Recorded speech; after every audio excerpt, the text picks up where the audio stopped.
At sa pagtayo natin, pwede ba natin bigyan ng malakas sa palakpak ang Panginoon sa umaga na ito? Thank you, Lord! We worship you, God. At sa mga kasama po namin online, good morning din po. At i-share niyo po ang video na ito para mas marami pa pong maabot ang Word of God ngayong umaga na ito. And today, church, I invite you to let's sing, let's worship, let's dance to the goodness and greatness of our Lord. Let's all shout, Hallelujah! Hallelujah!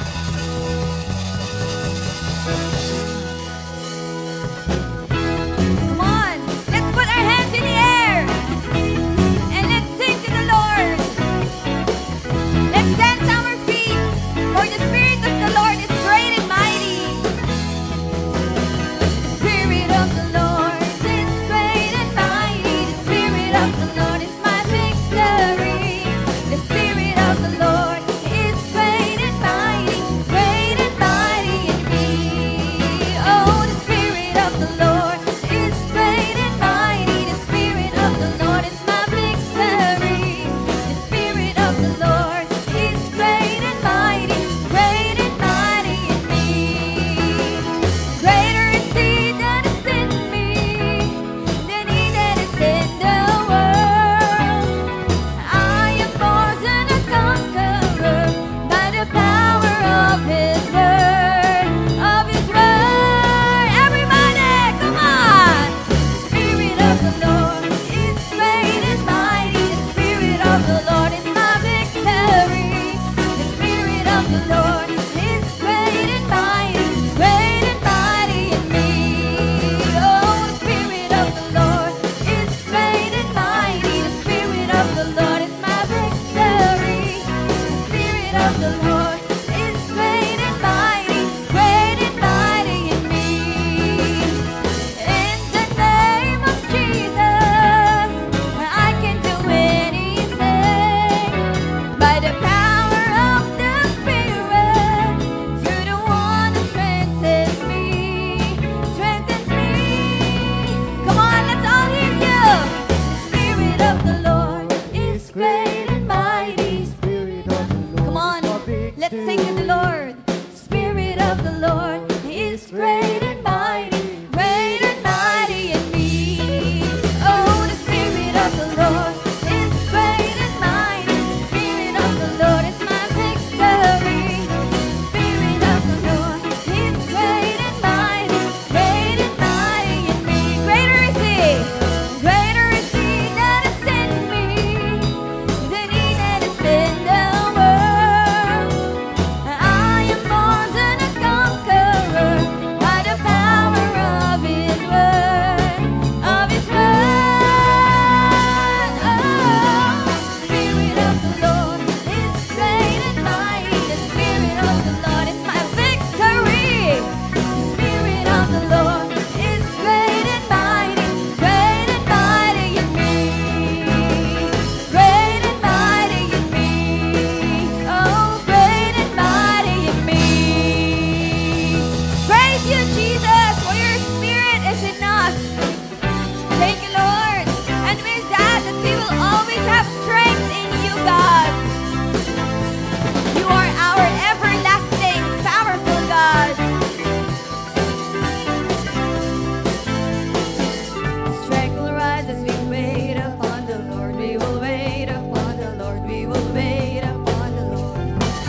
Strength will rise as we wait upon the Lord. We will wait upon the Lord. We will wait upon the our God. You reign forever. Our hope, our strong deliverer.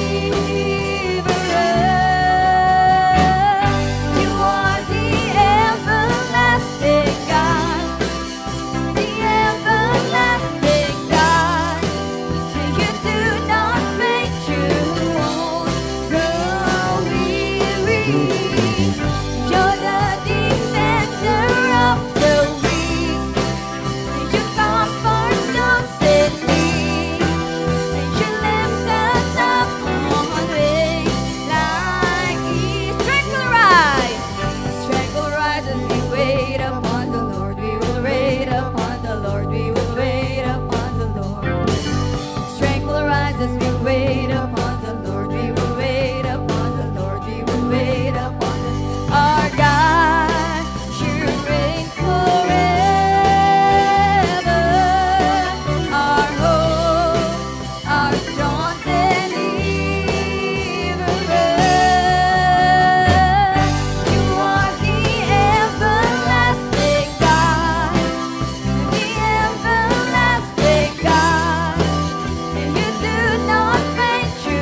strong deliverer. Let's declare, our God, you reign forever. Our hope, our strong. Come on, let's declare, our God, our God, you reign. Yes, you reign forever, ever. Our hope, our strong deliverer.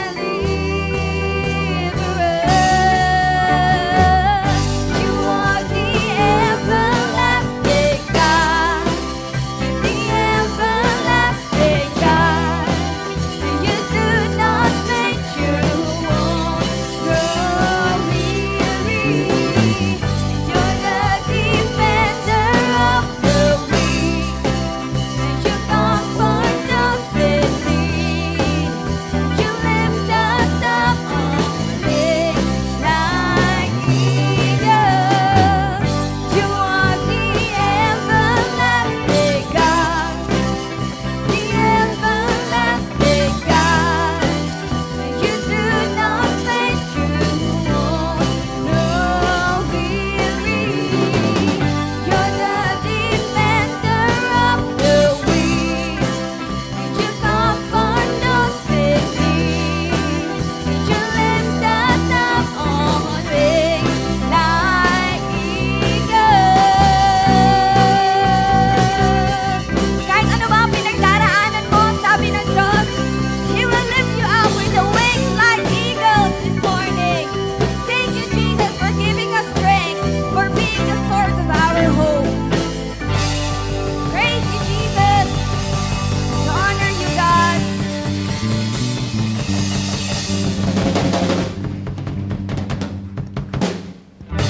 Thank you, Lord.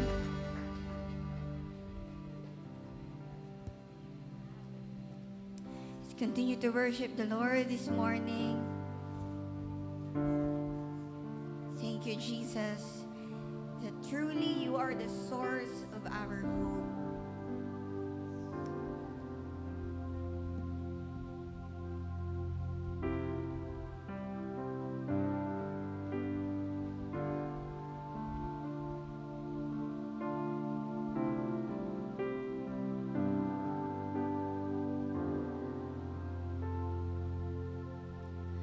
Light of the world, you step down into darkness.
are the light.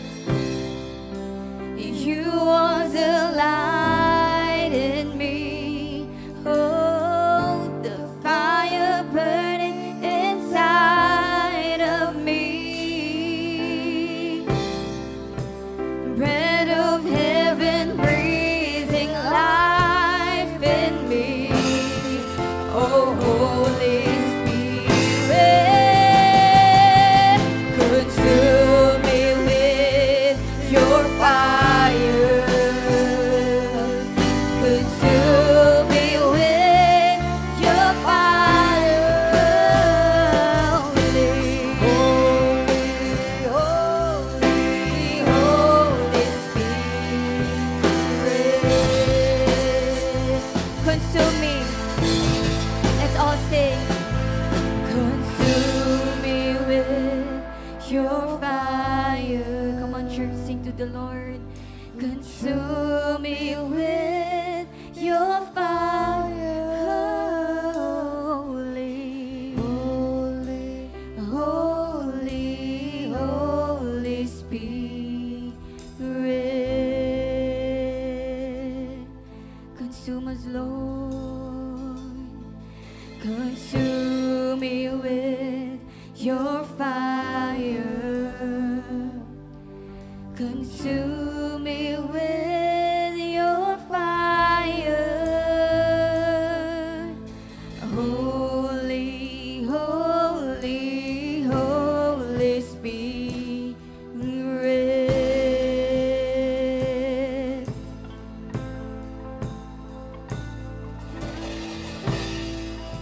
You are the light in me. Oh, the fire burning inside of me. And bread of heaven breathing life in me. Oh, Holy Spirit,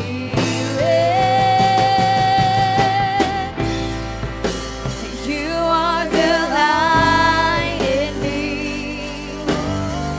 The fire burning inside of me. Bread of heaven breathing life in me. Oh, Holy Spirit, you are the light in me. Oh, the fire burning inside of me. Bread of heaven breathing life in me. Oh, Holy Spirit.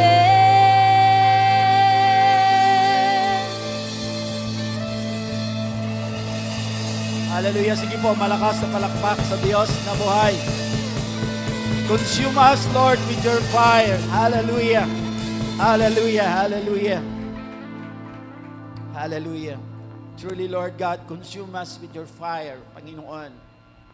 Because without your presence, Lord, this gathering is useless, Lord. The reason, Lord, why we are here, because we want to glorify your name, Panginoon. We want to magnify your name, O Jesus. Holy Spirit, thank you for your presence. Thank you for your thoughts. Hallelujah. Consume us with your fire. Panginoon, anuman po ang paghahandog namin sa araw na ito na hindi po nagbibigay ng lugod sa iyo. Consume this, Lord, with your fire. At palitan mo ito, Panginoon, ng tamang puso. Puso, Lord, na labis po, na nag-a-appreciate, Panginoon, ng mga bagay na ginagawa niyo po sa amin. Salamat, Lord, sa oras na ito. Thank you, Lord, for bringing us back here, Panginoon, sa bulwagang ito. At salamat higit sa lahat, Lord, sa biyaya ng buhay at kalakasan na minsan pa'y pinagkatiwala niyo po sa amin sa oras na ito. Panginoon, sa oras na ito, wala kaming ibang itataas, wala kaming ibang pag-uusapan, wala kaming ibang paparangalan, maliban po sa pangalan ng aming Panginoong Jesucristo. Kaya Lord, salamat po sapagkat minsan pa binigyan niyo kami ng pagkakataon makapagsamba sa iyo ng sama-sama, Panginoon, bilang magtupad, Panginoon, sa iyong sinabi sa iyong salita, Panginoon. At dapat lagi po naming alalahanin ang pagtitipon ng mga pinili nyo. Ang sa gayon, Lord, hindi kami matulad sa iba, kundi kami po ay tunay pong maging malakas ng malakas at patuloy kami, Lord, mag-transition sa pagiging isang believer patungo sa isang disipulo mo, Panginoon. Because you have called us, Lord, not just to believe in you, but most especially, Lord, to be the doers of your words, Panginoon. To be your disciple, Panginoon. To be the commission, Panginoon, na nagmumula po sa iyo. Because we are all soldiers of yours, Lord God. We are commissioned by the armed forces of the universe, of the heaven, our Father, through the power of the Holy Spirit. Kaya Lord, salamat po. Kaya po sa oras po na ito, Panginoon, sa iyo po namin itinitiwala ang aming pagtitipong pong ito. Patuloy po na pangunahan niyo po ang bawat isa sa amin, Panginoon. Salamat po sa dalisay na puso, Panginoon, na inilagay mo po sa amin. Maging ang mga kapatid po namin na nasa online, Lord, abutin mo rin po ang lahat po ng kanilang pangangailangan at buksan mo po, Panginoon, ang kanilang spiritual eyes, spiritual ears, Panginoon. Nang sa ganon, makita at marinig po nila ang mga biyaya na inilalaan niyo po sa mga taong matapat na sa iyo po ay naglilingkod. Maraming salamat po, Ama. Sa iyo namin lahat po, ibabalik po ang pinakamataas pong antas ng papuri, parangal at pasasalamat sa pangalan ni Jesus. Amen and amen. Good morning po. Praise the Lord. Sige po, makakapo na po ang lahat. Isang pinagpalang umaga po sa bawat isa. Ngayon po, ay batiin po ninyo ang katabi nyo po ng pinagpalang umaga. Batiin nyo rin po ng Merry Christmas. September 1, the beginning of Vermont. At sumilip na po si Jose Marichan. Ay, nagsimula na pala siya. Ayan, so tayo po ay nandun na po sa Kapaskuhan and tayo po ay nagpapasalamat sa Diyos at patuloy niya tayo binibigyan ng pagkakataon na makatawid tayo every month. Every breath, every life that God has given unto us every day is really a great blessing. Amen? Kasi wala naman pong nakatitiyak po. Again, paulit-ulit natin nasasabi yan, wala pong tao nakatitiyak na pagtulog mo sa gabi ay magigising ka pa sa umaga. Kaya po every day, every gising is a blessing.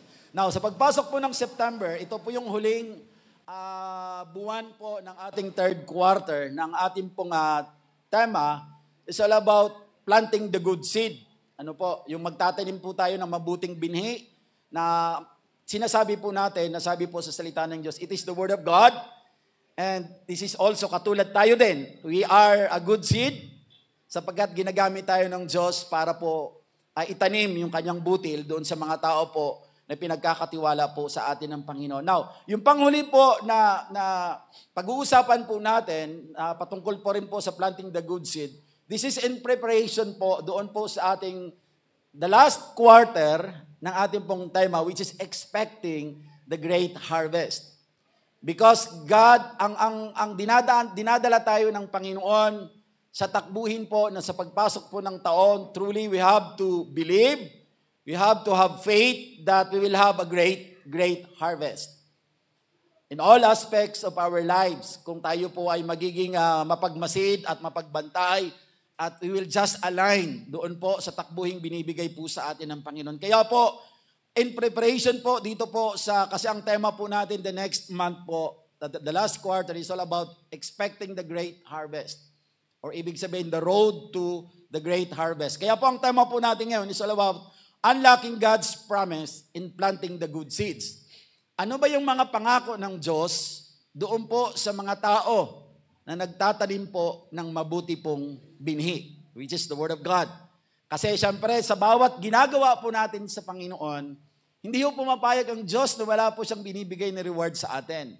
Di ba sabi nga po ni Apostle Paul, tumatakbo po tayo sa isang karera, na tayo po ay may kanya-kanya tayong takbuhin, na ang pangarap natin at layunin po natin, makarating po tayo, na magtagumpay tayo at makuha po natin ang rewards na binibigay po sa atin ng Panginoon, which is what we call the crown of glory. Kaya po ngayon po, bubuksan po natin ito na unlocking for the mga 3 months. Kasi papasok po tayo doon sa sa pagta-transition po. For 3 months po, pag-uusapan po natin ang tema na to. Pero tatawid po tayo dun sa road of a great harvest. So, meron na po tayong mga topics po dyan na madidiscovery po natin on how are we going to unlock the promises of God in planting the good seed. Kasi, kailangan natin ma-unlock, kailangan natin matanggal yung padlock doon po sa mga ginagawa po natin. Nang sa gayon, dalawang bagay po. Doon po sa mga nagsisikap po na ngayon, na nagpapagamit sa Diyos sa pagtatanim ng salita ng Panginoon, mas lalo silang ma-enlighten, mas lalo silang ma-push, mas lalo po silang ma-motivate sa likod ng mga pinagdadaanan nila. Nang sa gayon, kahit mahirap ang pinagdadaanan nila, gagawin nila ulit, paulit-ulit, yung ginagawa nilang paglilingkod sa Panginoon. At doon naman po sa mga kapatid po, pangalawa, sa mga kapatid po na hindi pa po nakaka-transition from being a believer to become a disciple, I am praying na nawa po, mabigyan po tayo ng sapat na kaalaman at karunungan, nang sa gayon po, makatawid din po tayo. Nang sa gayon po ay makamit po natin ang layunin ng Diyos sa buhay natin. Last night po, nung tayo po ay nagpe-prayer and fasting, naalala ko lang po ngayon, may binigay sa akin ng Pastora Gracia, yung pamphlets po ng, tama ba? Brochure po ng Holy Deliverance Integrated Christian School. At may naka-attach po doon na parang story. At dahil di pa po nagsisimula, napag-interesan ko po siyang basahin. But this is just a story. Ano po? Pero hindi ko alam ang validity po nito. But just to give you the parang introduction lang po, naalala ko lang siya. Meron pong isang pastor po na from Korea, na siya po ay naglilingkod po sa Panginoon. Sa kanyang pong pagpupunyagi at pagsisikap po, na-promote po siya na promote until such time na mayroon pong presidente po, Prime Minister of Korea, na siya po ay na-promote din as the Minister of the Education. Parang ganon, kung tama po ang pagkakaalala ko. Ministry po siya ibig sabihin siya yung department, secretary ng Department of Education. So, nagpapatuloy po siya, ang dami po niya, until such time, na natapos po yung kanyang pagiging Ministry of the Education, the Department of Education, siya po ay pinatakbo din as congressman. Parang ganun po nangyari. To cut the long story short, naging busy po siya sa kanyang mga ginagawa sa labas po ng ministry na pinagkatiwala sa kanya ng Panginoon. And because of that, ang Diyos po ay nagturo sa kanya. Kasi naging busy na po siya sa kanyang mga ginagawa, pero wala na po siyang panahon makipag-usap sa kanyang king. Kasi ganun po tayo mga ministers. Minsan, busy po tayo sa mga ginagawa natin sa gawain ng Panginoon. And we are being deceived na okay lang to kasi ginagawa ko ang ministry ng Panginoon. Masaya ang Diyos dito. Pero hindi po natin naiintindihan kapag nagpatuloy po tayo doon, kukunin po kung hindi tayo makukuha ng demonyo sa mga pangit na bagay, halimbawa yung magnakaw tayo or lahat ng bagay na hindi magaganda, kukunin niya tayo para maging busy tayo sa ministry. Sasamantalahin niya yon. To the point na ang pagkilos mo sa ministry ay mga stock knowledge mo na lang. Gumagalaw ka, but you have no time to talk with your God. Kaya po ang pagkilos mo ngayon, siya po ay nakadepende na doon sa mga nare-research mong ideas, na nararanasan mo, pero wala na doon yung instruction ng Diyos sa iyo because siguro kung nakikipag-usap ka man sa Lord, minamadali mo ng Diyos. At natin tatandaan, ang isang challenge po sa ating pong pakikipagrelasyon sa Panginoon, minsan may mga pagkakataon, nagmamadali tayo, pero ang Diyos hindi po nagmamadali. Parang yung sinabi niya. Nagmamadali tayong lumago, pero ang Diyos hindi po siya nagmamadali. Kasi meron siyang specific time, perfect time, na kaya po, kahit katulad ng kinanta po natin, we have to learn how to wait. Kaya talaga yung tinatawag na trust in the Lord, ibig sabihin nun, maghihintay ka talaga, nagmamadali ka, ginagawa mong lahat for the glory of God, yun yung nasa isip mo. Pag ginawa mo ng lahat, parang hindi nagpa-prosper. Minsan nagkakaroon ka ng sama na loob sa puso mo because hindi mo naiintindihan na maaaring nagmamadali ka, pero ang Diyos po may mga timing siya na dapat natin makakonect po tayo sa Kanya. Kaya nangyari po yon, because of that, naging busy po siya. Nangyari po sa Kanya, alam niyo po, na hypertension po siya. In short, inatake po siya sa puso po. Sinugod siya sa hospital, tapos parang patay na po siya. Alam niyo po ang nangyari? Nung siya po ay nandun na po sa kanyang, sa hospital po, nakakita po siya ng dalawang anghel. At dinala po siya ng anghel doon po sa langit at sa impyerno. Ayun, di ko na po ikikwento lahat ng laman nun kasi mahaba sa. In short, nakarating po siya doon. So nakausap niya ang Panginoon pero hindi siya binigyan ng pagkakataon na makita ang mukha. Kasi nga, sabi ng Lord, hindi pa tapos ang mission mo. Kasi pag nakita mo na ako, hindi ka na makakabalik. So, pinakita lang yung liwanag po na nagmumulat sa ating Panginoon. So, to cut the long story short, ang dami niyang nakita, pati sa impyerno po, nakita niya yung mga tao, even the prime minister na meron po sila during the time. Nakita niya yung mga tao doon na talagang naghihirap. Alam mong isang bagay po na na-shock lang ako, though wala naman po siyang, inahanapan ko siya ng biblical na kasi pag mga story, maghahanap ka dapat ng biblical na references to make it very clear. Kasi pag hindi po, or baka kulang pa lang pa ako sa pag-aaral, so one of these days baka makita ko rin po siya kasi hindi enough yung time. So ang nakita ko po doon, sabi niya, may isang anghel daw po na yung mga bata po na namatay, na hindi na po sila nabigyan ng pagkakataon na lumaki. Wala silang tahanan sa langit. Sabi niya doon, wala silang building. So ang ginawa ng isang anghel, iniipon yung mga bata na yon at dinadala sa isang lugar. Kasi wala nga po silang tutuluyan.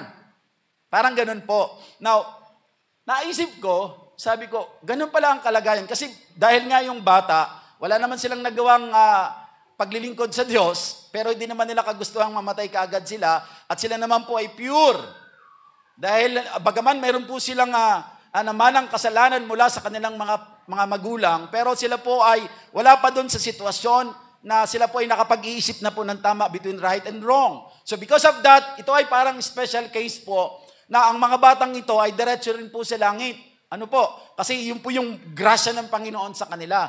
Kaya lang, isang bagay, nakita ko doon sa kwento niya, wala daw tirahan yung mga bata sa langit. So inipon siya ng mga anghel at dinadala siya sa isang lugar. So naisip ko tuloy, ang isang tao, may nakita rin siya, isang believer, ligtas po siya, pero dahil wala po siyang ginawang paglilingkod sa Panginoon, wala din siyang uuwian na bahay pagdating dun sa langit. Pero nakita po niya yung isa sa mga lingkod ng Diyos, katulad po yung ginamit po ng Diyos para mabuo po yung Methodist. John Wesley ba yon?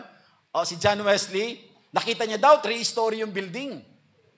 At ang daming kwarto. So, makikita natin, para dun sa sinasabi po niya, Kristiyano ka, believer ka, kasi tinanggap mo si Kristo bilang Panginoon at tagapagligtas mo. Pag nagtrabaho ka pala sa ministry ng Panginoon, doon yung tawag na rewards, doon nakadepending ngayon, yung magiging kalagayan mo pagdating mo sa langit. So, hindi tayo papayag na maging tulad tayo ng mga sanggol na parang aakayin tayo ng anghel, dadahilin sa isang lugar dahil ligtas naman tayo. Pero wala ba tayong eksaktong lugar na pupuntahan because wala tayong tinrabaho? So sabi niya, ang isang bagay na nakita ko, sabi niya, yung bahay na tutuluyan ko, kasi nagbi-ministry din siya eh. Pinasok daw niya yun, sabi niya, ayoko pumasok. Kasi 2-story yung ginagawa sa kanya, yung bahay na tutuluyan niya. Sabi niya, ayokong pumasok. Sabi ng anghel, kailangan mong pumasok. So pumasok siya, nakita niya yung picture ng pagtatapos niya yung kanyang pagiging pastor. Tapos nakita niya doon yung picture na kung saan ay may ministry siya na ginawa. Pero yung mga bagay na ginagawa niya sa mundo, wala siyang nakita doon kahit nakatulong siya. Tapos under construction yung kanyang bahay, hindi pa tapos at pangit pa talaga siya. Sabi niya, bakit kaya ganito? Sabi ng anghel, kasi hindi pa tapos ang buhay mo. Kaya under construction pa yan. Sabi ng anghel, nakadepende ngayon yan ng magiging ganda niyan, depende sa gagawin mo. Kaya ang nangyari po, binalik siya ng Panginoon sa lupa para matapos ang story. Binalik siya sa lupa. And after that po, nung makabalik po siya sa lupa, ibig sabihin nabuhay uli siya, wala daw talaga siyang ginawa sa buong buhay niya, kundi ang maglingkod na lang sa Panginoon. So, pag titingnan po natin, that's just a story.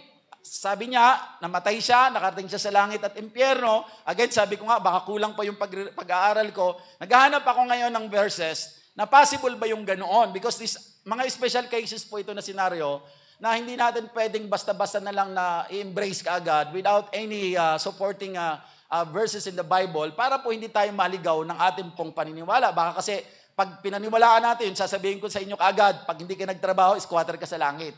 Wala namang ganoon. So wala naman po ganon. Kaya po, so makikita natin, kaya nakarating ako sa ganitong estado because God is leading us na hindi siya papayag na mananatili po tayong believers.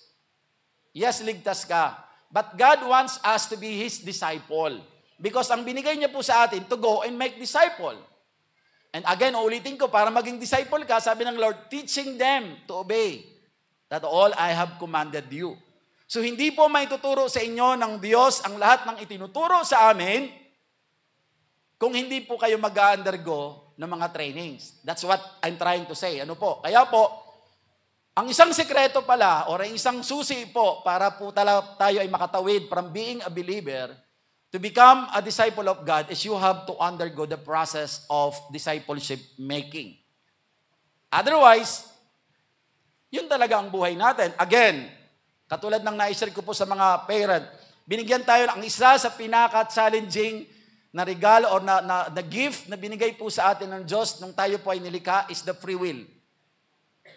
Challenging because free will nga, at ito yung nagdala sa kay Adan at kay Eva, because of the free will, mas pinili nilang pakinggan ang sinasabi ng demonyo kaysa sinabi ng Diyos sa kanila. And because of that, nagkaroon po ng pagbagsak.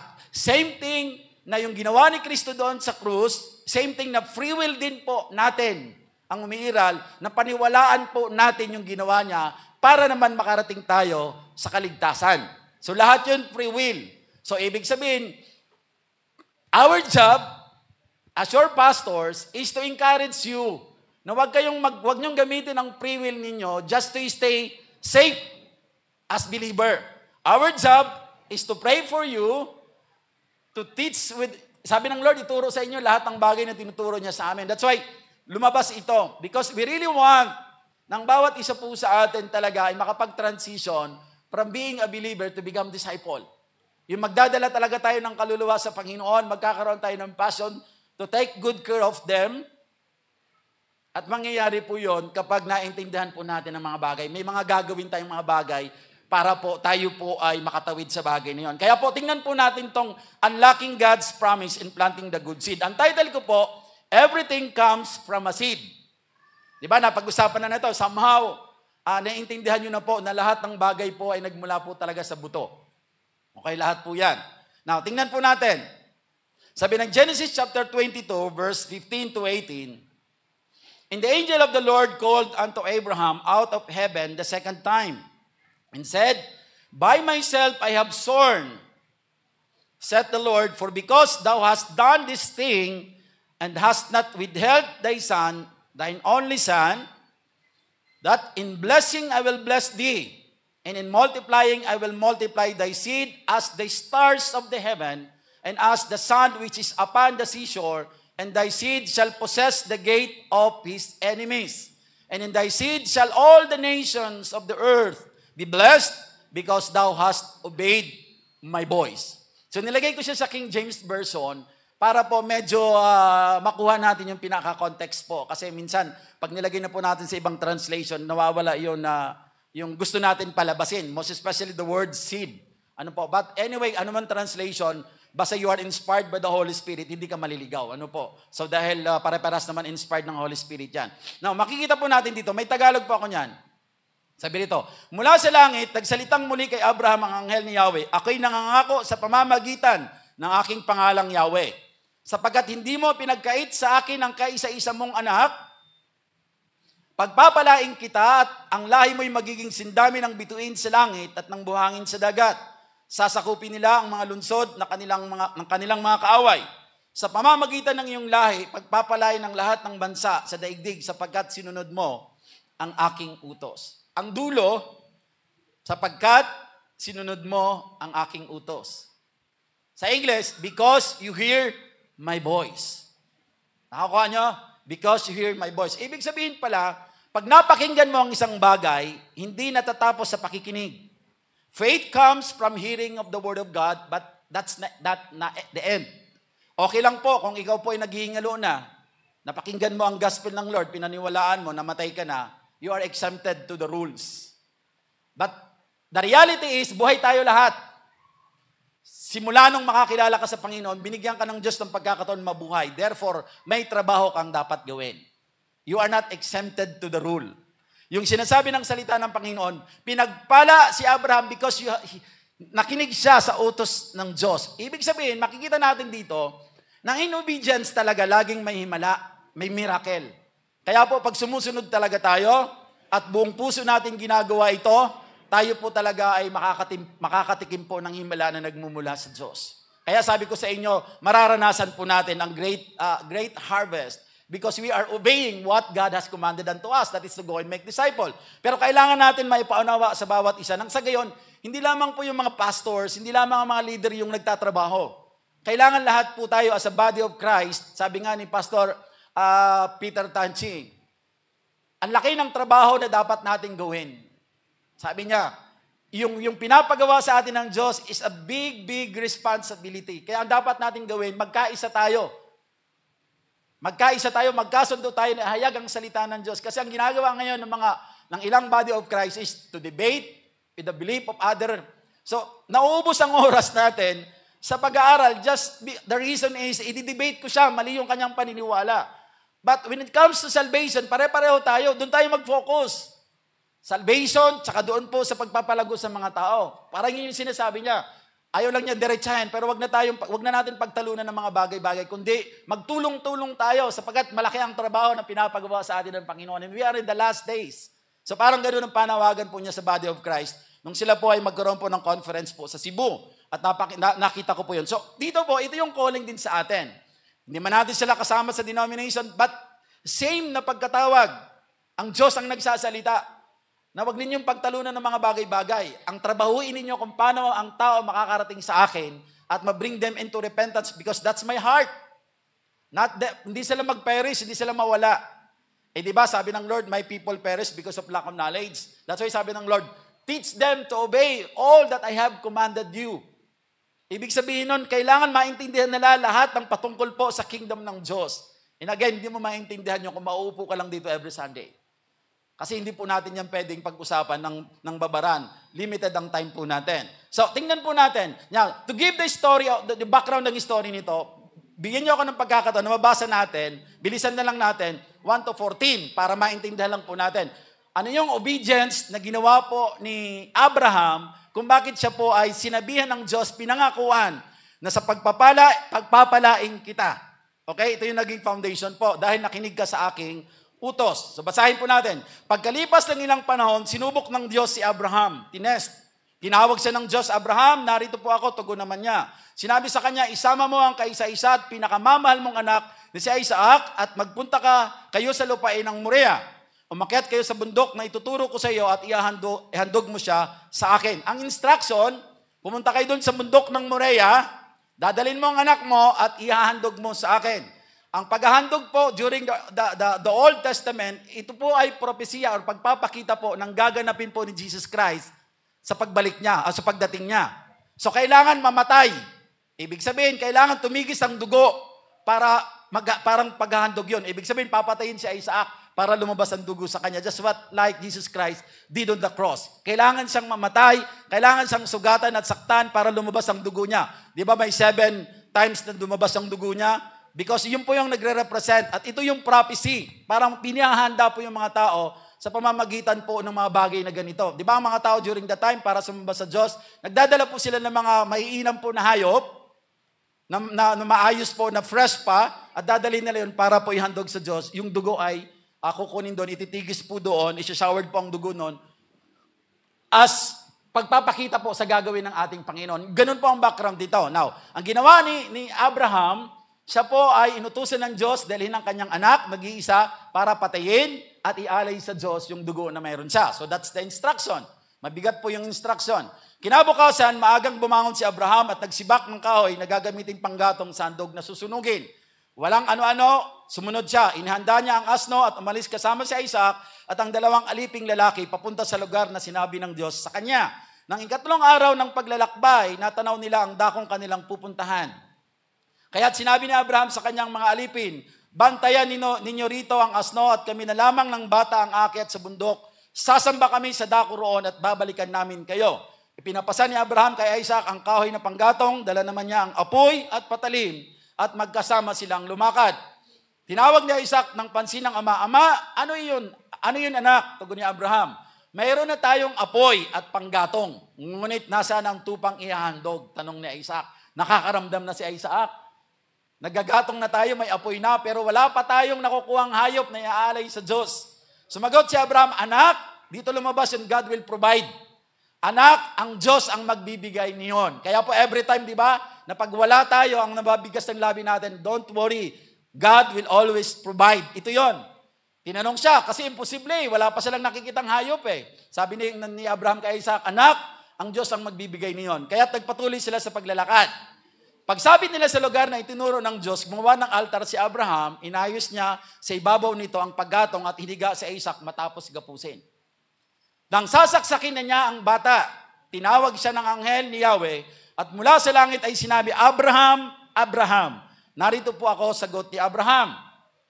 Sinabi ng anghel, huwag mong patayin ang bata, huwag mo siyang saktan, natitiyak ko ngayong handa kang sumunod sa Diyos sapagkat hindi mo pinagkait sa Kanya ang kaisa-isa mong anak. Paglingon niya ay may nakita siyang isang lalaking tupa na ang mga sungay na pasabit sa mga sanga ng kahoy. Grabe mag-provide ang Lord. Ito ang kinuha ni Abraham at inahandog sa halip ng kanyang anak. At last verse, kaya't ang lugar na iyon ay tinawag ni Abraham na si Yahweh ang nagkakaloob at magpahanggang ngayon sinasabi ng mga tao sa bundok ni Yahweh ay may nakalaan. That's the story why God promised to Abraham na ipagpapalain kita mula sa iyo hanggang sa mga susunod sa iyo, I will bless you. Pero sabi niya, in blessing, I will bless you. Ibig sabihin, dahil sumunod ka sa akin, that's what we call blessing. Dahil doon, pagpapalain kita. Tandaan po ninyo, hindi madali ang pinagawa ng Diyos kay Abraham. Abraham waited for 25 years para lumabas ang kanyang nag-iisang anak. Ang reason ng Diyos, if you are going to dig deeper po ng talata na to, sabi po ng mga Bible scholars, ang reason ng Lord kung bakit tinest niya si Abraham doon sa nag-iisa niyang anak, because naghintay po siya for 25 years para magkaroon ng anak. Sa paghihintay nga niya, nainip siya. Kaya po sumiping siya sa alipin ng kanyang asawa. At doon po lumabas itong mga kaaway po ng Diyos. So dahil pa sa pagkainip, nagkaroon siya ng problema. But the grace of God, sa biyaya ng Diyos, pinatawad pa rin sila. At lumabas nga ito. Imaginin po ninyo. Kaya sinubok siya.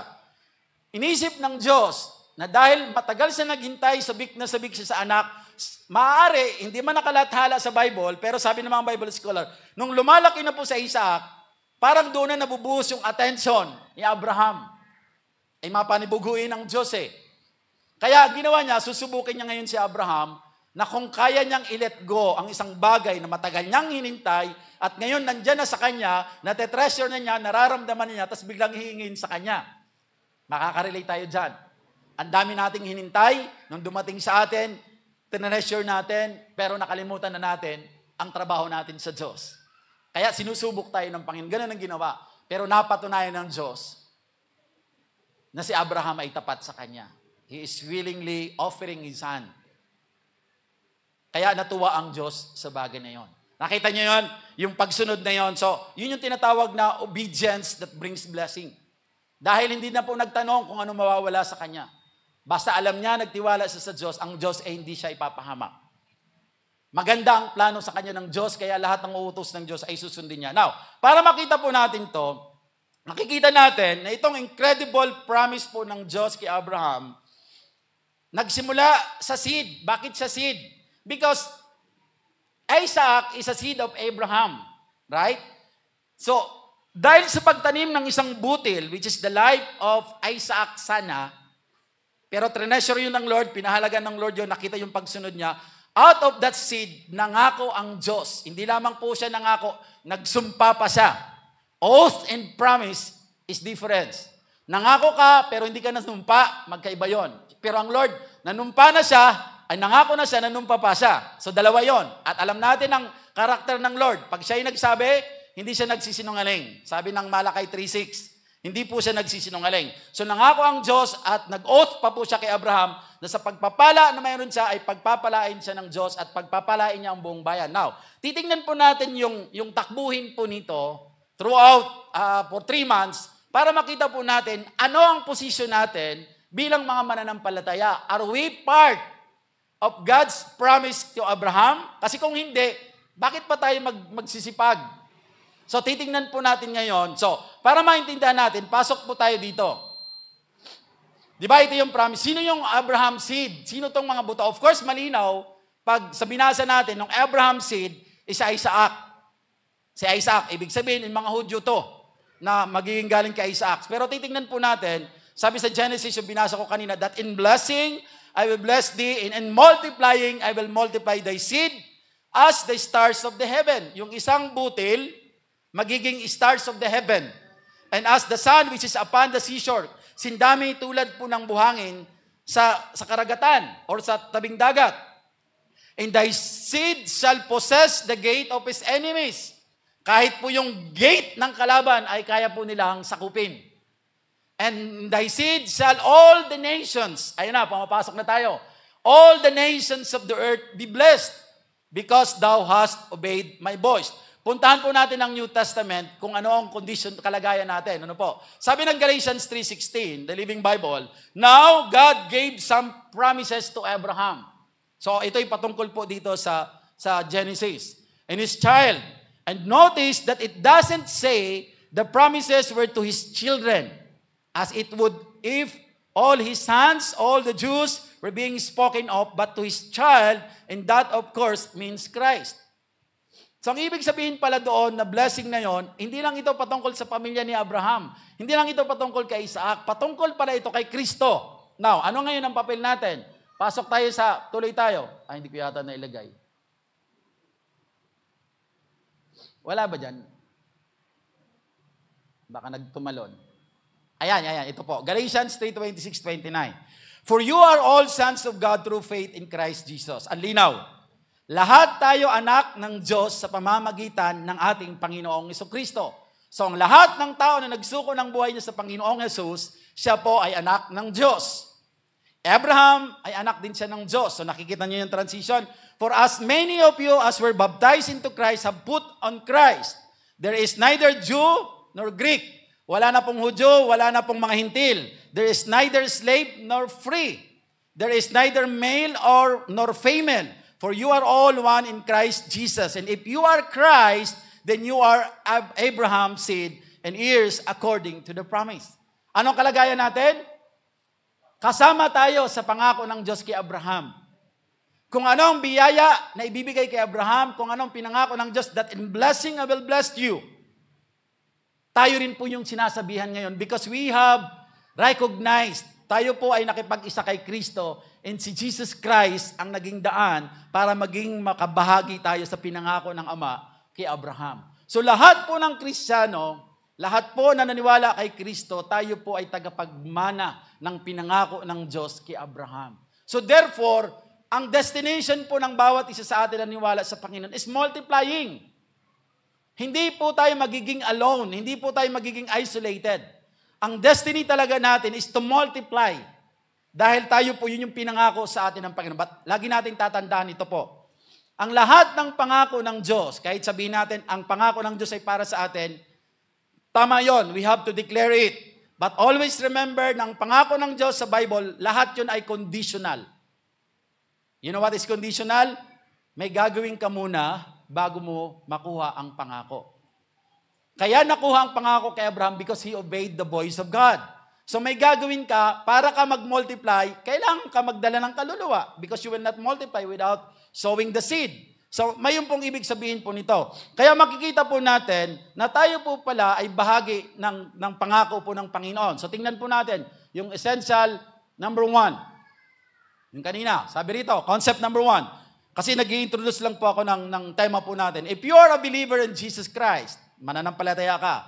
And if you are a practicing Christian, kanina believer, in-stress out, practicing. Pag sinabi practicing, you are a disciple. Ikaw ay kumikilos ayon sa inuutos ng Diyos. You are an inheritor of this awesome Abraham promise. Kasama po tayo sa pinangakuan po ng Panginoon. Kaya po, mayroon tayong inaasahan na paglago.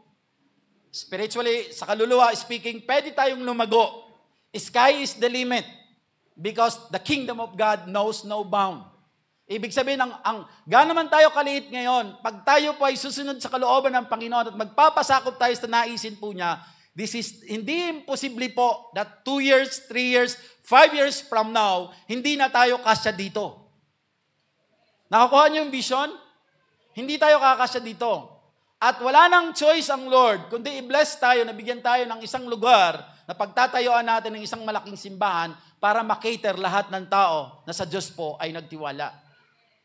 That's the promise of God, and that this is not just sinasabi ko. This is what the Word of God is saying. Kailangan lang natin sa maintindihan by faith at panampalatayaan po natin. Dahil Kingdom of God knows no boundary. Wala nga siyang boundary. So sky is the limit ang pagpaparami. That's why we are not di tayo mananatiling small church. Sabihin na ng iba na masyado tayong mayabang. Pero ang pagyayabang natin, katulad ni Pablo, nagyayabang tayo sa kabutihan ng Panginoon because that's what the Word of God says. Possible na maging malaking simbahan ang isang tapat na naglilingkod sa Diyos sapagkat yun yung heartbeat ng Lord eh. Ilan pa lang sa atin ang nag-i-embrace ng cell group? Dumadami na tayo. How much more of all of us nagta-transition tayo maging cell leader? Because nag-a-undergo tayo ng mga training. Makikita ninyo, magdadalawang services na tayo. Amen? Meron na tayong pang alas 8, meron pa tayong pang alas 10:30 hanggang 12. Kaya masyadong mahigpit na sa mga preacher ngayon kasi babantayan yung oras. Kasi madjo-jeopardize yung the next activity. So, hindi pwedeng mag-extend ng more than 30 minutes. So, yun po yun. So, makikita natin, sky's the limit po sa pagpapalago. Now, sabi ng Galatians, sabi po ng Hebrews 6:13 to 15, for when God made a promise to Abraham, because he could swear by no one greater, he swore by himself, saying, kasi nangako siya eh. Tayong mga tao po, nangangako po tayo, para po siguradong gagawin po natin yan, haharap tayo sa judge. At mag-affix pa tayo ng signature para gagawin natin yon kasi kung hindi, may mangyayari sa atin. Pero ang Diyos, wala na pong masigit sa Kanya. Siya na yung pinakamakapangyarihan. Siya na yung supremacy. Siya na yung sovereign God. Kaya sabi niya, because He could swear by no one greater, He swore by Himself, saying, surely, blessing, I will bless you, and multiplying, I will multiply you. Pag naging pagpapala ka, pagpapalain ka. Pag nagmamultiply ka, lalo kang imamultiply. That's the context of the promise of God.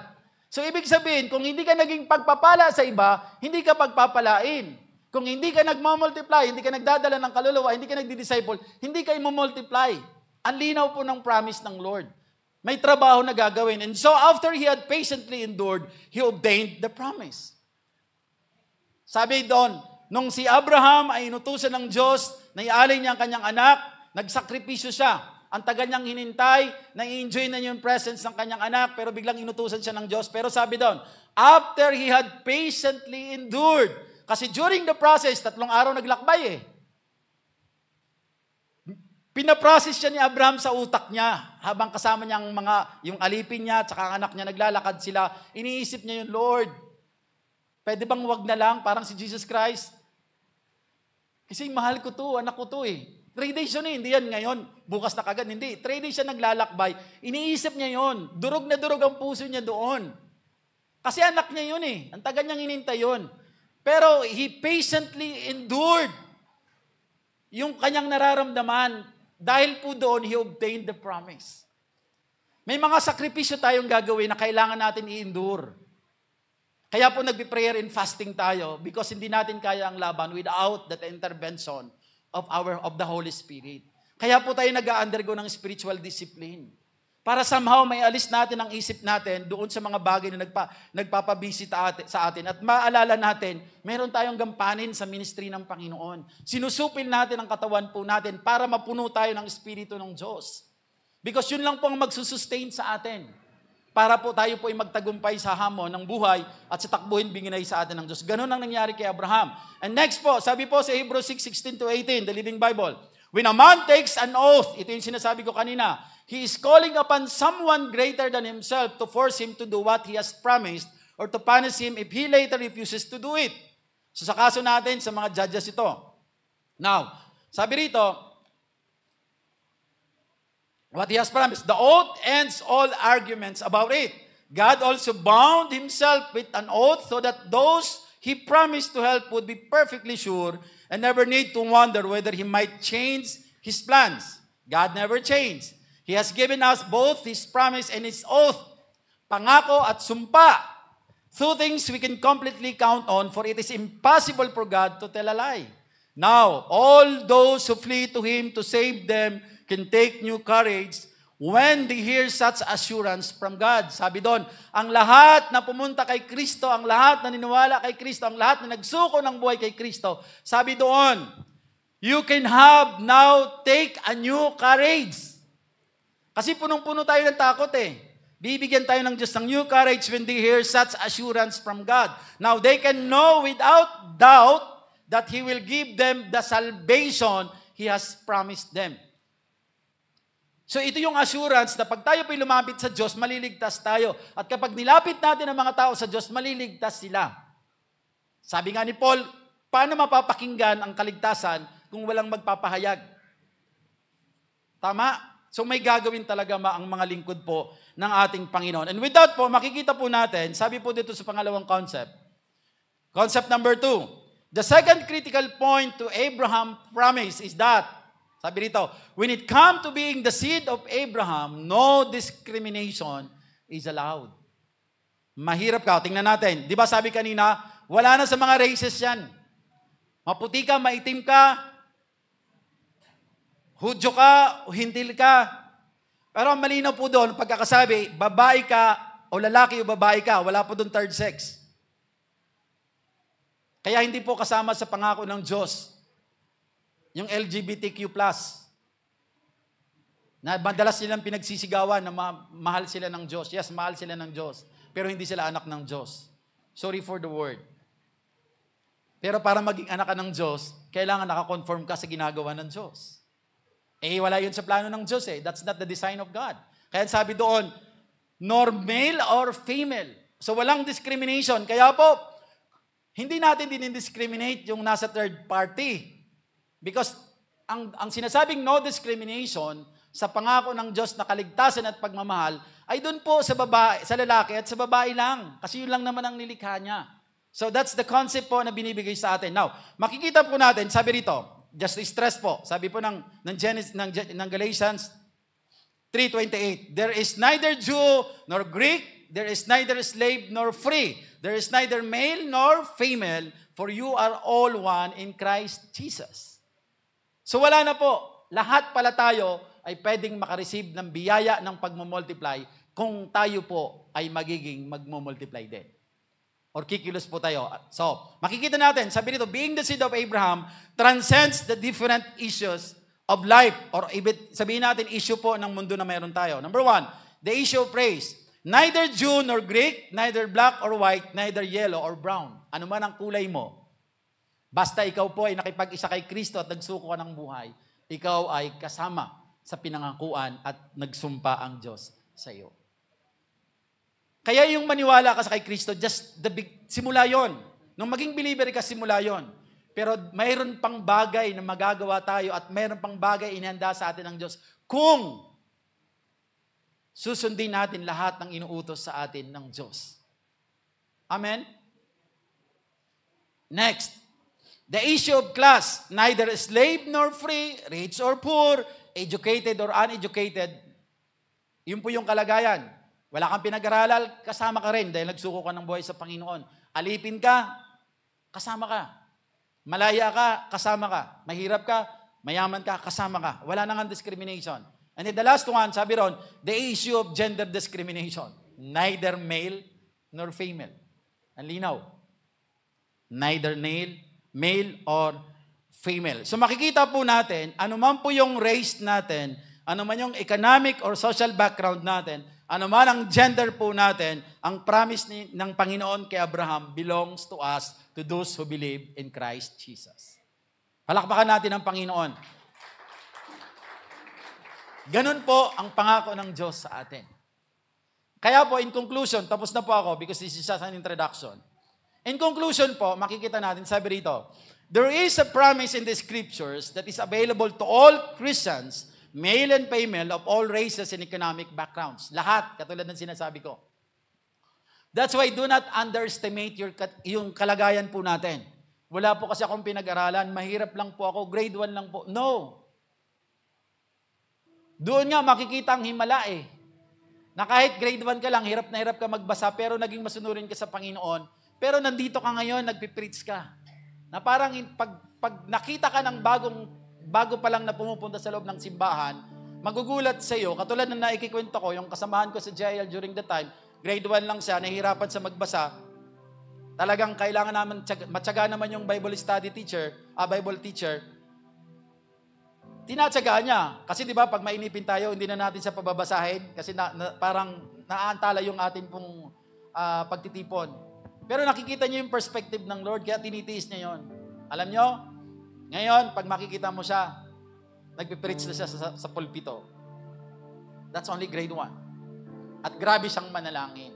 Actually, ito ngayong mga tao na grabe ito maging devoted sa Lord.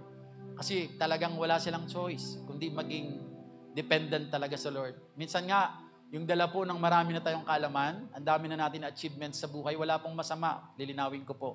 Pero pag hindi ho natin nabantayan, minsan ito pa yung nagiging daan para maging matigas ang puso natin sa nais ng Diyos para sa atin. Pag pinag-aralan mo ang Holy Spirit, di ba may 4 na voices? Your voice, the devil's voice, God's voice, and the voice of other people. Because marami ka nang natapos, marami ka nang nalaman, ang dami mo nang tagal ka na sa ministry, minsan ang naririnig mo na lang is your voice or voice of other people. Sige, sabihin natin, malinaw sa iyo yung voice ni Satanas. Nare-recognize mo talaga yon. But ang hirap i-recognize is your voice, yung sarili mong voice, and voice of other people. Pero sana ang marinig natin is the voice of God.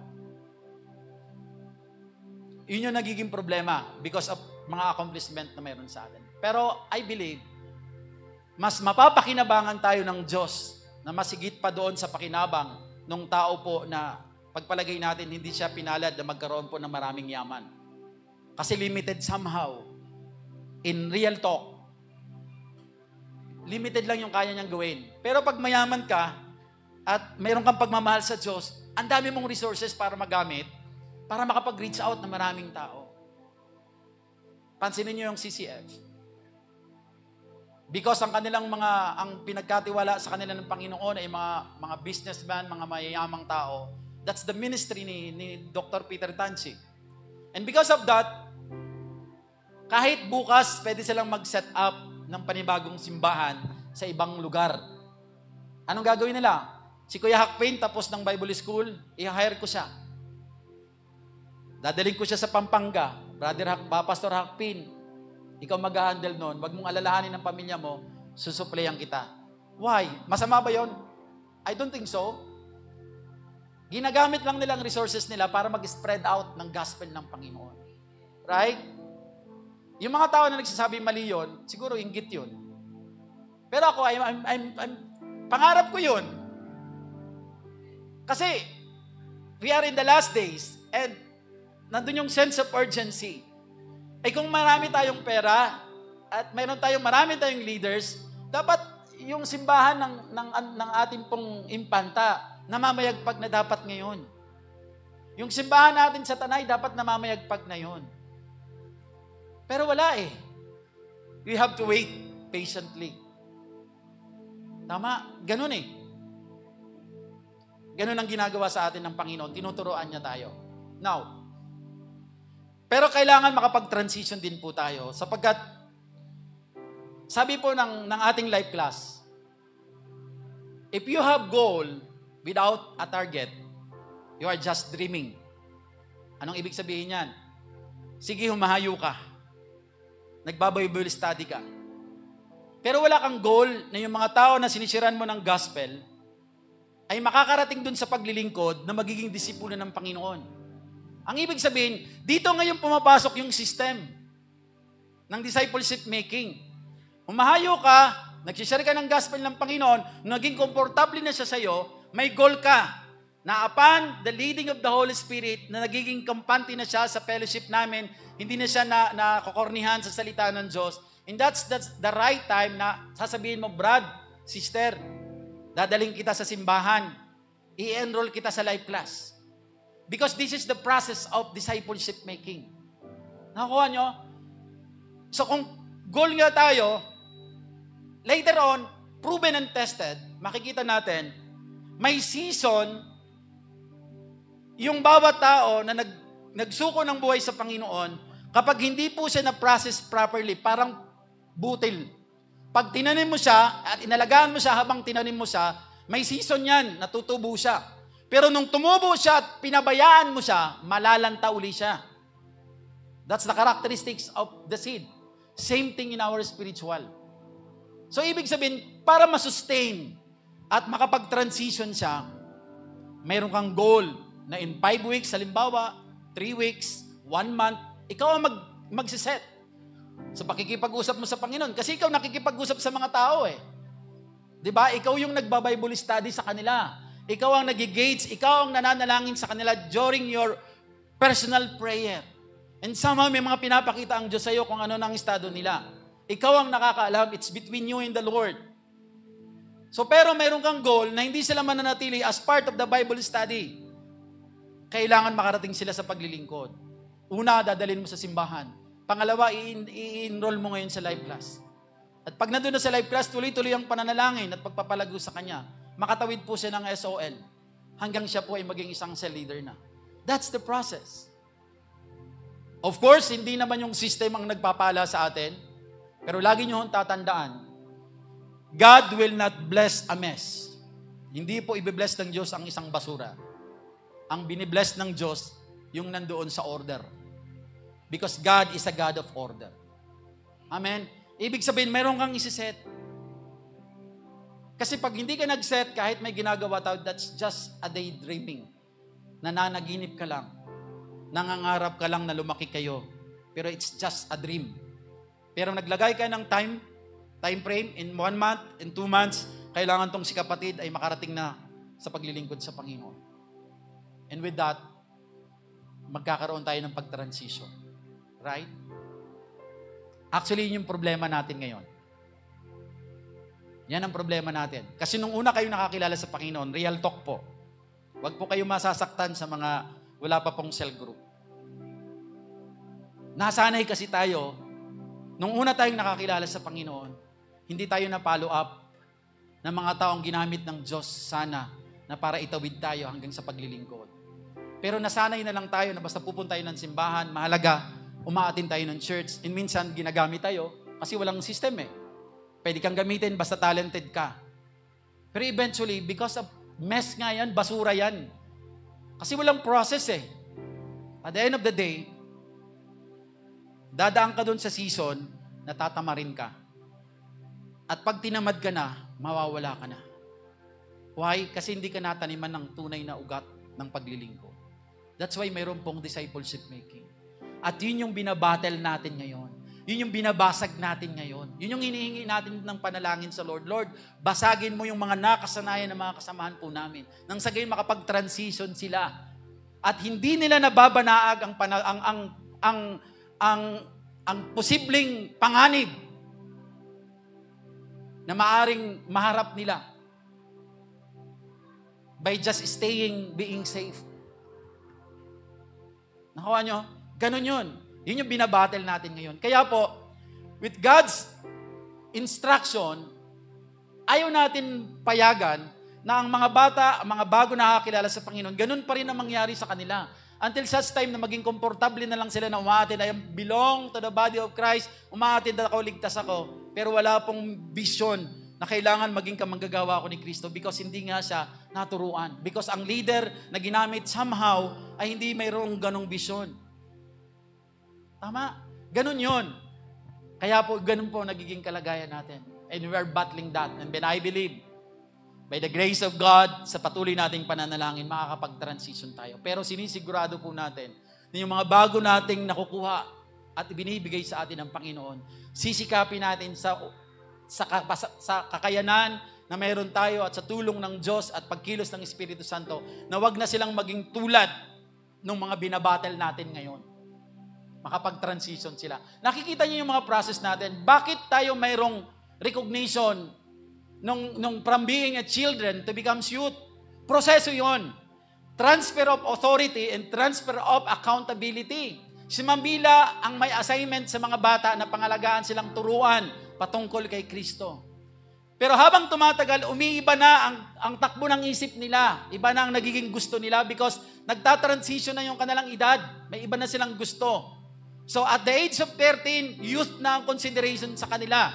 So tatawid sa kaya siya sinasalin, nire-recognize po siya, bagaman parang activity lang siya, pero mayroon po siyang meaning. Because, halimbawa, si Sister Kat, sabi ko, Sister Kat, starting today, you are the responsible and accountable with this youth.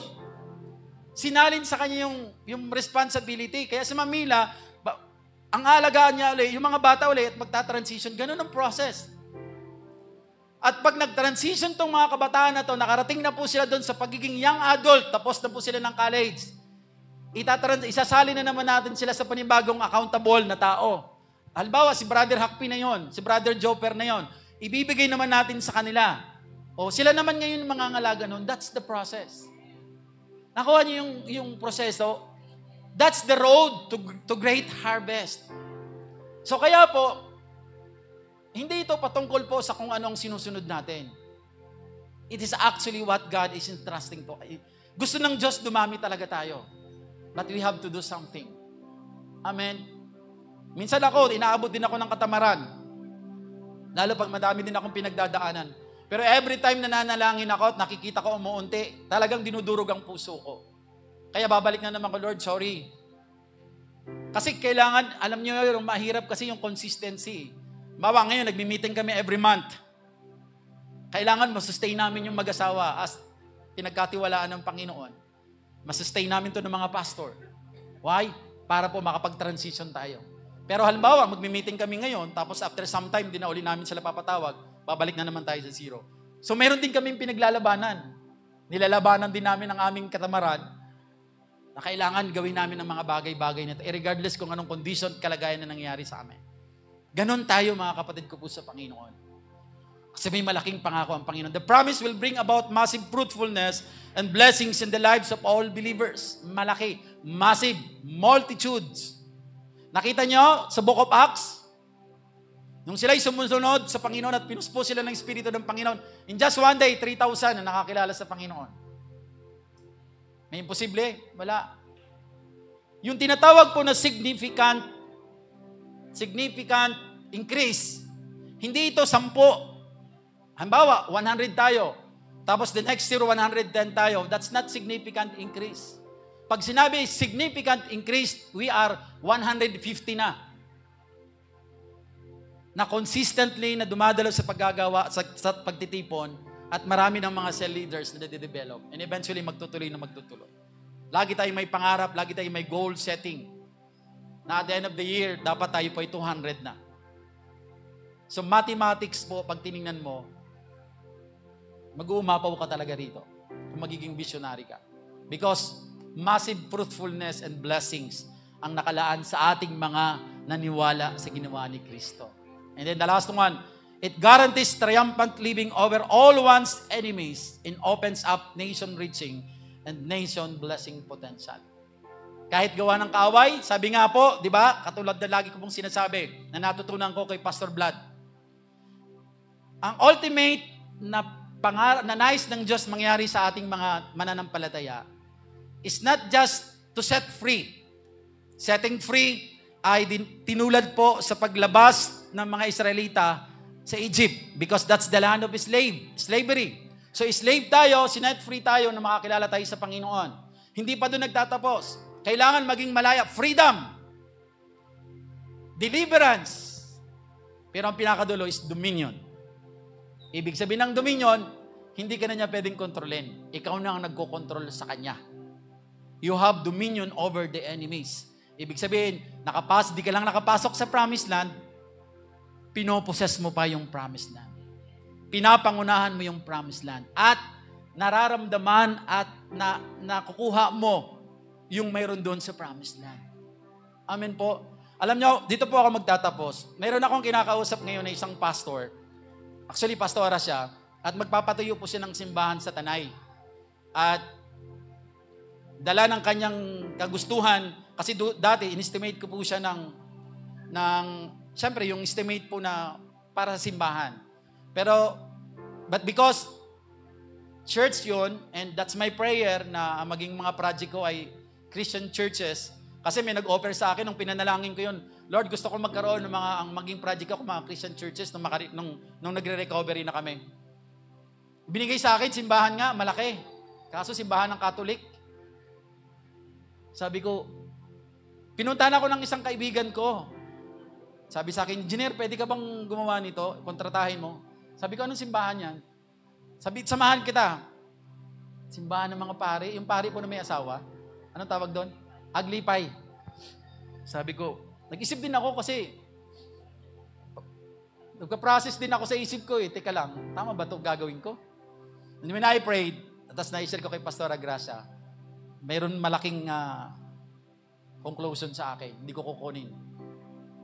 Kasi pag ginawa ko yon, naging accessory of the crime. Sabi ko sa kanya, pre, pasensya na. Hindi ko kayang gawin eh. Hindi ko na sinidiscuss sa kanya yung pananampalataya ko kasi hindi naman niya ako kilala. Pero sabi ko, hindi ko kayang gawin eh. Ganon. Kaya ang pangarap ko ganon. So, binigyan niya ako ng project, sabi niya sa akin, kinausap niya ako ng kinausap hanggang until such time na sabi niya sa akin, at nakuha ko ng gusto niya sabihin, Pastora, alam ko po, short yung budget ng simbahan. Sige po, ganitong percent na lang po ang ibigay niyo sa akin. Ako po mag-i-implement ito. Alam niyo po ang narinig ko sa kanya, ganito. Kapag matapat ka na naglilingkod sa Diyos, tama naman na nile-level up ng Lord ang status mo sa buhay. Grabe, pumantig yun sa tainga ko. Sabi ko, ano yung Pastora? Pinaulit ko sa kanya. Kapag matapat ka na naglilingkod sa Panginoon, dapat lang na somehow, nai-elevate naman yung kalagayan mo sa buhay. Ikaw nga, no? Sabi ko. Kasi, which is naka-align yun sa gusto ko kasi hindi ako naniniwala na pag pastor ka, mahirap ka. Because that's not what the Word of God is saying. My God is the God of heaven and earth, tapos ako pulubi. Parang hindi yata tama, di ba? So, sabi niya sa akin, kaya ang ginagawa namin dito, Pastor June, meron kaming kapatid, halimbawa, mayroon siyang kaunting negosyo, tinutulungan namin siyang paano mag-ipon, tapos nakaipon siya ng 200, pero sabi niya, gusto na niyang umalis dun sa lugar na kilalagyan nila kasi nasa squatter area at danger zone yun. Dahil yun yung puso niya, sabi niya, sige, alam mo, grabe ang puso niya.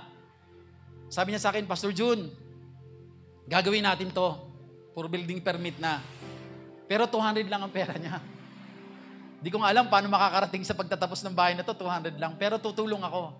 Babayaran na lang niya sa akin. Pero kung saan lang tayo makakarating. Alam mo, sa tuwa ko, sabi ko, sige po. Kasi, pangarap ko yun eh, na alam mo yun, maipakita mo sa mga tao na dahil nagtatapat ka sa paglilingkod mo sa Panginoon, ibibless ka ng Lord. Ibibless ka ng Lord.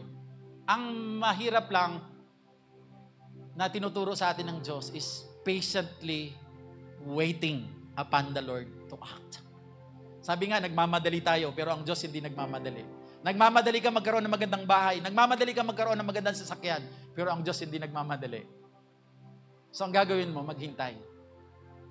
Kaya po tayo, yun yung gagawin po natin. Nakuha nyo? This is just an introduction. Mahaba itong patalakbayin natin. At may mga procedures and instruction na isi-share po sa atin ng mga pastor na mga kasamahan po natin. Tandaan po natin yan. Tingnan po natin kung paano tayo makakapag-transition from being a believer to become a disciple of Christ. Because sa blessing po, hindi po doon sa pagiging believer. Ang blessing sa believer ay salvation. Pero ang blessing sa disciple, yun sinabi ng Lord, magkakaroon ka ng buhay na ganap at kasiyasiya. Amen po. Sige, tumayo po tayong lahat. Hallelujah.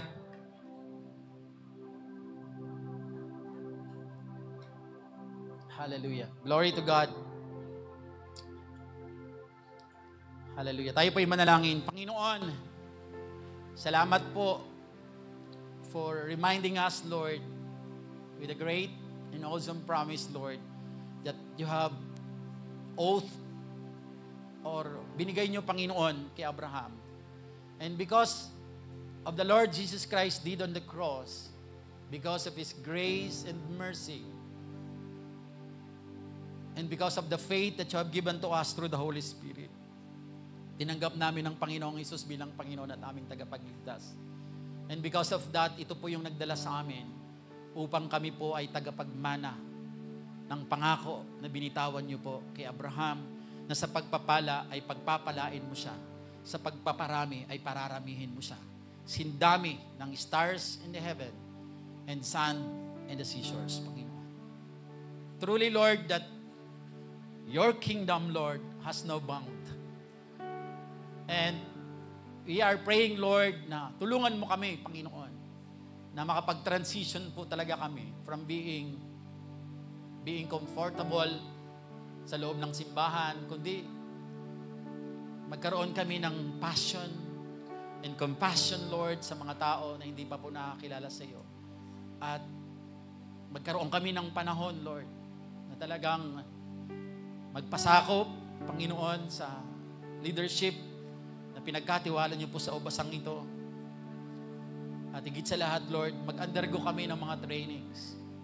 Alam namin, na gaano man kami kabisi, magagawan siya ng paraan, lalo na po pag ikaw na po ang nag-intervene. You know, meron ho kami kasabihan sa lupang ito na kapag gusto, may paraan. Pero pag ayaw, maraming dahilan. At kapag inilagay po namin ito, Panginoon, sa spiritual, kapag ginusto namin at tutulungan nyo kami, Panginoon, mas lalong mas madali na gawin ang bagay na ito, Panginoon. Kaya Lord, tulungan nyo po kami. Nanawa, Lord, sa aming patuloy po na pag-aaral ng iyong salita, ay tunay po talaga, Lord, na ma-enlighten kami by the power of the Holy Spirit, Lord, sapagkat ikaw po ang nagbabago ng buhay ng tao, ng perspective ng tao, Lord. Ganun po ang maitawid po ng bawat isa sa amin, Lord. Nang sa gayon, Lord, tunay po na hindi lamang para dumami kami, kundi para makaganap kami, Panginoon, sa pagkatawag niyo po sa bawat isa sa amin. And in blessing, Lord, we believe that you will bless us, Lord, as you have promised to Abraham. Maraming salamat po. Puspusin mo po, Panginoon, ang iyong karunungan, ang mga pag-aaral na ito ng sa gayon, Lord. Nawa, bago po matapos ang mga pag-aaral na to, for the following weeks, Panginoon, ay maranasan po namin ang kakaibang pangyayari. Amazing things, Lord, na magaganap po sa ubasang ito na pinagkatiwala niyo po sa amin. In Jesus' name. Salamat po, Ama. Sa iyo po ang lahat ng papuri. Sa pangalan ni Jesus. Amen and amen. Thank you po. Thank you po. Good morning. Sa pagpapatuloy po ng ating mga gawain, dadako na po tayo sa tithes and offering. Yan. To encourage you sa tithes and offering, let me read this to you. 2 Corinthians 8:12 ng New International Version po. For if the willingness is there, the gift is acceptable according to what one has, not according to what one does not have. Isalin po natin sa wikang Tagalog, 2 Korinto 8:12, sapagkat kung may hangaring magbigay, tatanggapin ng Diyos ang inyong kaloob ayon sa inyong makakaya, at hindi ayon sa hindi ninyo kaya. Let me repeat this po. Sapagkat kung may hangaring magbigay, tatanggapin ng Diyos ang inyong kaloob ayon sa inyong makakaya at hindi ayon sa hindi ninyo kaya. Sa verse po nito, si Paul po nag-encourage sa Corinthian church to give what they have with cheerful and willing heart. Ina-emphasize po yung values of generosity. Sa message po na ito, stays true for us today po, no? Especially as we give our tithes and offerings. That in giving, willingness is key. Ulitin ko po, willingness is key. May this serve as a reminder to us that God does not seek perfect givers. Instead, He values those with willing hearts.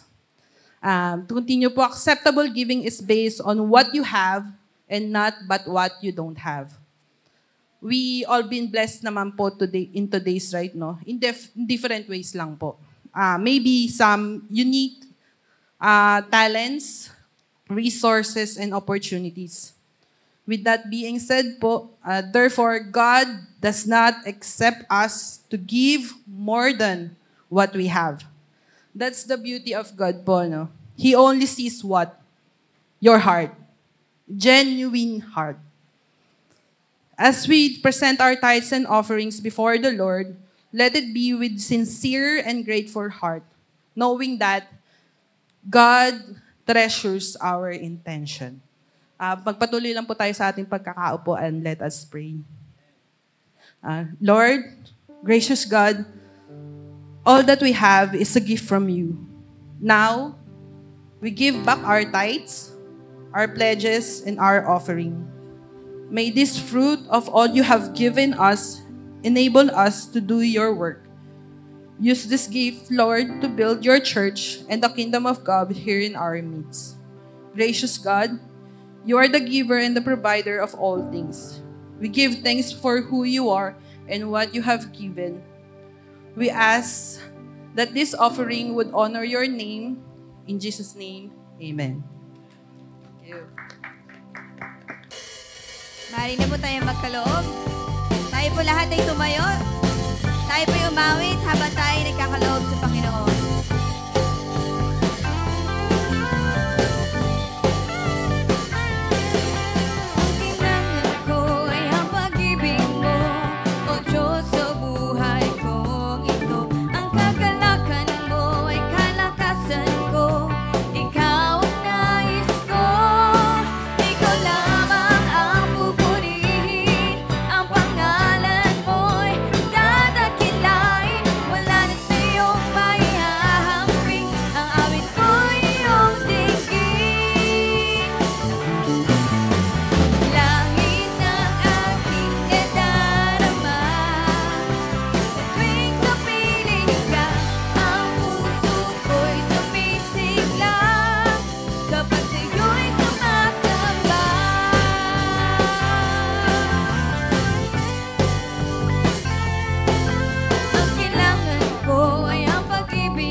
the Lord. Sige po, yung malakas at mataas na palakpak po ang ibigay natin sa ating dakilang Diyos.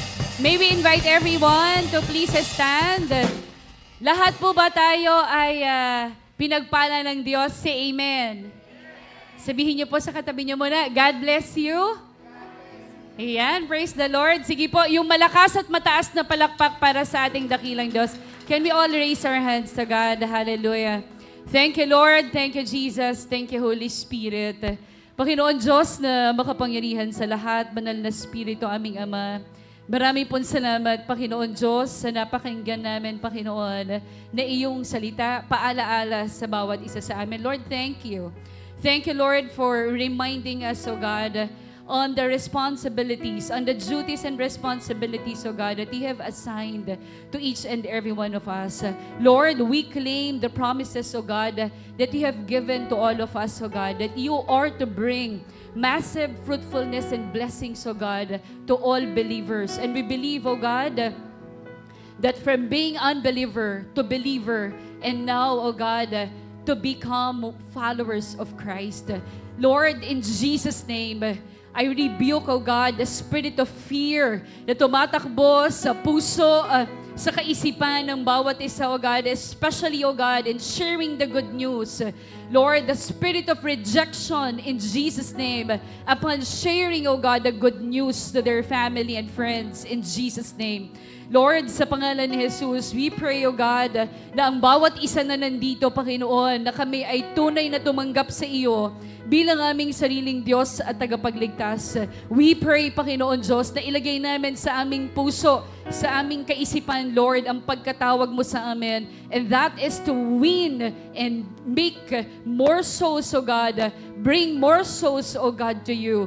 Lord, tulungan mo kami, Panginoon Diyos, that we could win more souls and these souls will become disciples, O God, of yours. Lord, maraming pong salamat. Lord, right now, alisin mo, Panginoon Diyos, anuman yung mga nagpapahirap sa puso ng aking mga kapatid na ito, Panginoon, nahihiya na mag-share ng iyong salita, natatakot na ibuka ang kanilang bibig. Lord, in Jesus' name, bigyan niyo ang bawat isa sa amin, O Diyos, ng right courage, O God, ng tamang tapang na ihayag ang iyong salita. We believe, O God, that the Holy Spirit, O God, will help us, O God, in sharing, O God, your good news.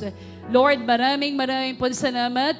We even pray, O God, for Pastor June na ginamit mo, Panginoon Diyos, sa oras na to deliver, O God, your word. Continue, O God, to bless him. Continue to anoint his lips, O God. Continue, O God, to bless not only him, O God, but even his entire family as well. And we pray also, O God, gamitin mo siya, O Diyos, patuloy sa lahat, Panginoon Diyos, ng mga taong makikilala pa niya, Panginoon. And we pray that you always, Lord, cover him with your precious blood of Jesus, O God.